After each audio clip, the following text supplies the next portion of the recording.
এখনো রানিং বৃষ্টি পড়ছে আর আমরা এখানে দাঁড়িয়ে ওয়েট করছি এই যে দুর্গা প্রতিমার সামনে। আর এখানে বাচ্চাগুলো কি করছে দেখো।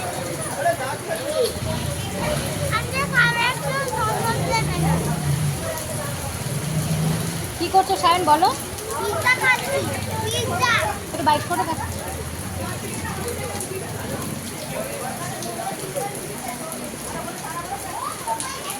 তুই খেয়েছিস? ঠাকুর মণ্ডপে বসে কেউ খায়? পিৎজা পিৎজা আমি খাই না। ও কিছুই খাইনি। না না না, আজকে আমার টিউসডেতে আমি ভেজ খাই, নন ভেজ খাই না। ঠিক আছে, ওদের আসলে খুব খিদে পেয়ে গেছিলো বাচ্চাগুলোর, ওরা খাচ্ছে। আমরা এখনো দাঁড়িয়ে ওয়েট করছি। বৃষ্টিটা তো থামার নামই নিচ্ছে না, কন্টিনিউ করে যাচ্ছে দেখো। আর মনে হয় ক্যাফে দেখতে পারবো না কন্টিনিউ। বৃষ্টি কমলে বাড়ি চলে যাবো, আর কিছু উপায় নেই মনে হচ্ছে। বেশি বাজিনি যদিও, বা 11টা বাজে সবে, দেখি তাও যদি কবে।